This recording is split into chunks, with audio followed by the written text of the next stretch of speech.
I played Toph in the upcoming Avatar fighting game for over 30 hours, and she is not what I expected. The latest closed alpha test for Avatar Legends the fighting game took place this past weekend, and I was fortunate enough and very thankful to get in this time. Naturally, I had to focus my playtest time on the newest playable character in the game, and what I learned about her during the test window is very surprising. Saludos mi gente, greetings everyone, my name is Dream King, and today we are talking about a character who quickly shot up the ranks and became one of my favorite fighting game characters of all time. But before we get into it, please like this video, share it, subscribe to the channel, and hit the notification bell if you dig my content. Your support helps out a ton and it is always very much appreciated. Now, let's get into the video. So this closed alpha test is the first time I was able to play the upcoming Avatar fighting game, and I was very excited about getting into this one because leading up to it, I had heard nothing but good things from prominent folks in the fighting game community. And from all the footage I had seen, I thought it looked great too. Even better, this test was going to include a new playable character who happens to be one of, if not my favorite character in the whole Avatar series. For those unfamiliar, Toph Beifong is a master earthbender who joins the Avatar's crew and teaches Aang, the Avatar, how to earthbend. More importantly though, she is Melon Lord. I am Melon Lord!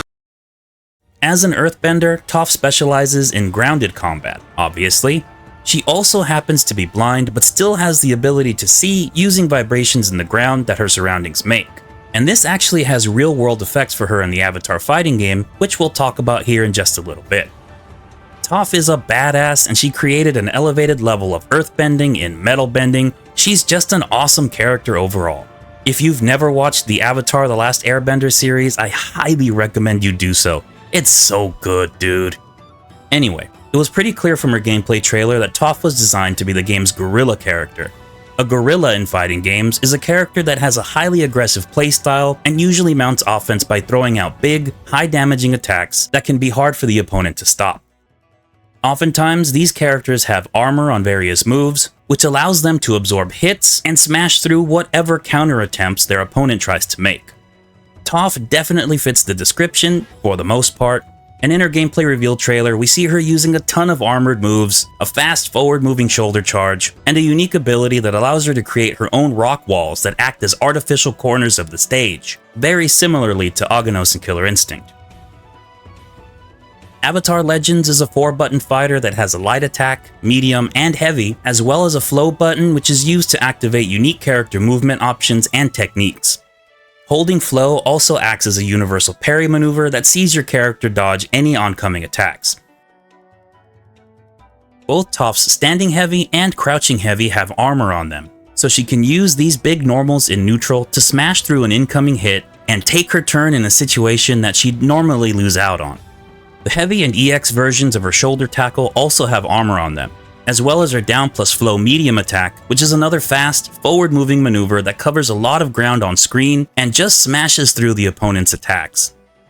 Her 3 support characters include the Badger Mole, which gives her better earth pillars, the Hippo, a support that buffs her platform ride move, and lastly Boulder, which gives her armor on the movement options she has when using flow. On the surface, Toph wants to use her big, beefy attacks to say screw you to any buttons your opponent may try to hit you with. Her air mobility is almost non-existent, especially compared to the other characters in the game, and she's definitely the slowest character on the playable roster so far. But that's okay, because Toph is a gorilla who's going to barrel through any obstacle that might stand in the way, and do so without a first thought, let alone a second one, right? Well, yes, but also not quite.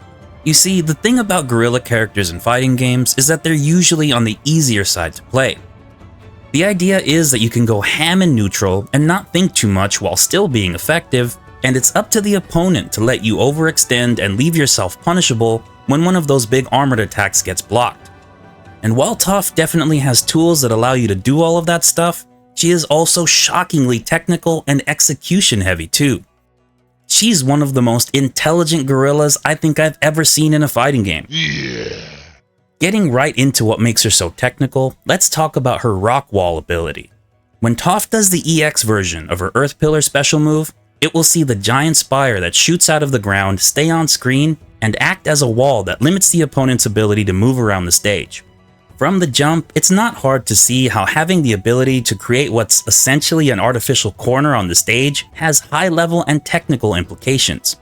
Understanding how and where to use it to cage off your opponent, create setups where the opponent's back is forced into it, and coming up with effective pressure using the asset is something I think we can all agree would take quite a bit of thought and consideration, and it isn't as straightforward as some of the more common tactics we see in fighting games. But no joke, that's just the tip of the iceberg here, because unlike Aghanos and Killer Instinct, whose rock walls were mainly used to send opponents flying through them and give him more damaging combo enders, Toph has several moves that actually interact with these walls in different ways, and these moves gain unique buffs when used in conjunction with a wall. Her shoulder tackle special move will crash through the wall and send the opponent through it too, and depending on which version you use, the result will vary. The light version travels the shortest distance, and when it hits the opponent through the wall, it sends them flying upwards and allows Toph to follow up with another attack or combo. Medium shoulder tackle through a wall does a bit more damage, but depending on how far away from the wall Toph was when she started the move, dictates if she'll be able to follow up after with a full combo or not. And in the corner, I found that hitting an EX shoulder tackle into a wall from up close and at just the right height sees Toph actually sideswap and go behind the opponent, and from here she can pick the opponent back up during the juggle, continue the combo, and get a full level 1 super, since not all of the hits of level 1 super actually land when she does it on a cornered opponent. This super acts a lot like Hulk's Gamma Tsunami in Marvel vs. Capcom 3, so that side swap is really important. Then you have her standing heavy when she's on her rock platform, that sends the opponent flying into the rock wall, bouncing them off of it and leaving them open to another combo extension. This technique is used a lot in her bread and butter combos, and speaking of BMBs, using the wall as a corner mid-screen also allows Toph to land specific corner loops that don't break the wall and wouldn't normally work if the wall wasn't there. But wait, there's more. Using Toph's back plus flow move drags a grounded opponent toward her, and if a wall is in place, it drags the wall too. This means she can change the position of a wall even mid-combo to improve her mid-screen combo situation, create a more devastating mix-up, or just close the opponent in more effectively. Her earth pillars have a ton of utility and nuance outside of rock walls too. Just performing the special move raw sees Toph send out her vibration detection waves into the ground, and once they make contact with the opponent, the pillar comes out at that spot on screen. And just like in the show, Toph's radar doesn't work in the air or on airborne enemies, so if left unchecked, the radar will just keep going until the opponent lands back down on the ground and makes contact with it, which means she's vulnerable to being jumped in on or attacked from the air when doing it. But to get around this, Toph can also manually send out her pillars by performing the special move input, then pressing and holding the button again to create a pillar at a set distance on screen. Light version is close, medium is midway, and heavy is far. Doing so can let her place obstacles on screen at will, not only to pressure the opponent from far away, but also to intercept their forward movement as they try to navigate around said pressure. Both manual and automatic pillars are used in her bread and butter combos a lot as well, and which ones you use depends on the combo routes you want to go with and where you're at on screen at the time. And with the Badger Mole variation, these pillars get even stronger as they launch the opponent up higher when they hit, and create an even larger pillar that can be difficult for the opponent to get over. It's also very important to note that the higher launch of the earth pillars with this Badger Mole variation allows Toph to make confirms into full combos from further away on screen, which is a powerful tactic to use in neutral. Also, when she's in the middle of her automatic pillar animation, she can cancel out of it using flow movement options before the pillar comes out, which can save her if the opponent is jumping in on her or she just wants to bait them to do so. Another powerful tool for Toph is her Earth platform, which is done by pressing down plus flow then heavy. With this move, she hops onto a rock platform that grows and shoots upward, and while standing on top of it, Toph has access to her standing normals and can also jump or flow cancel off of it in different directions, giving her access to what are essentially her main air mobility options. The height to which the platform grows depends on how long you hold the heavy button. And adding even more depth to her arsenal here, this platform essentially has 3 different heights you can grow it to, and each has its own uses. Max height is used most often to extend combos with air juggles, When she's on the platform, she can jump cancel her normals to get in several extra hits or spike the opponent down. Then flow cancel herself off of the pillar to catch them before they hit the ground or during a ground bounce to keep the combo going. It's also effective in making Toph harder to hit, and when she's up there, she can also chuck big boulders down at the opponent using standing C for a quick but situational projectile. Mid-height platform is used for different combo routes, with the two most common I found being when she wants to smash the opponent into a rock wall using variations other than Badger Mole, since pillar walls outside of Badger Mole variation are smaller, and when she uses forward plus heavy while on the platform to throw the boulder upward and continue the air juggle from there. But most importantly, mid-height platform leads to one of the two crazy execution loops we found during the alpha test. This fast fall loop is one that I actually discovered myself, and it works like this. When Toph is on top of a platform, she can get off of it by using jump or float backward and forward like we discussed previously. In addition to this though, she can also fast fall directly down from the pillar by pressing throw while standing on it. And this allows her to send the opponent up with the pillar, put them into a juggle state by using forward plus heavy while on top of the pillar, then use the fast fall to get back to the ground and catch the opponent as they're coming down to repeat the sequence. She can do this for as long as she has flow meter, and from my testing you can get 3 loops of it before going into unbalanced mode, which is this game's burnout mode. This fast fall loop works with Badger Mole and boulder variations, and while I couldn't figure out how to do it during my time with the alpha test, I did see a handful of instances where the fast fall was also possible to perform using Hippo, albeit with a different input than the other variations use. So it might also be doable with that variation as well, though I couldn't get it myself with the time allotted.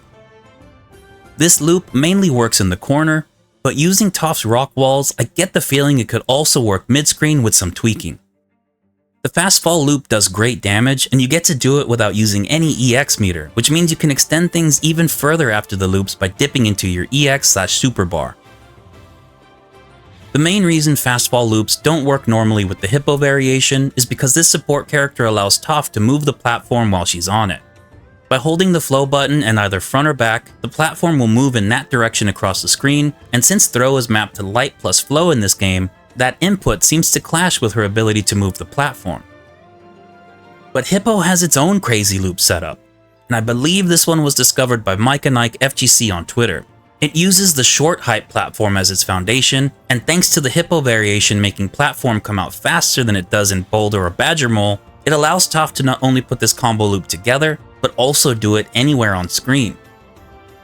In Avatar Legends, flow moves can only be cancelled into from specific attacks such as command normals, and in Toph's case that means forward plus medium.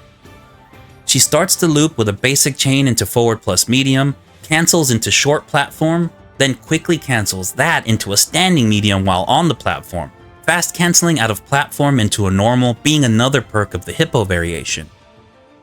From that standing medium, she goes into forward plus medium again, then flow cancels that to leap off of the platform and hit the opponent with an air medium low to the ground to then land, catch the opponent as they're coming down, and do it all again. As the alpha test went on, more advanced versions of this loop were discovered that used regular jump instead of flow cancel to leap off of the platform, which extended things even further as less flow meter is used. But these loops, and short platform in general, quickly became the cornerstone of the Hippo variation, not only for the combo potential, but also for the mix-up and pressure scenarios Toph can create when using short platform. I found that there were other tricks and concepts to playing Toph that only further add to her crazy depth. When Toph hits one of her shoulder tackles, usually the light version, on an airborne opponent, she can do so in a way that is so meaty that it allows her to recover in time and pick the opponent back up with an OTG Earth Pillar. By the last day of the alpha test, this was getting baked into her standard bread and butter combos, and it allows for a meterless extension that you wouldn't normally get otherwise. It's pretty tough to time it properly as well, so you'll have to work on your execution here to get this tight timing down.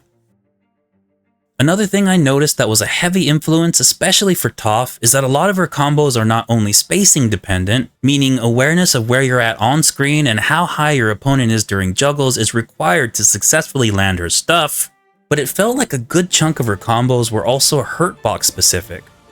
What I mean by that is, depending on how large or small her opponent is, the size of their hurtbox, Certain links and techniques work differently across different characters.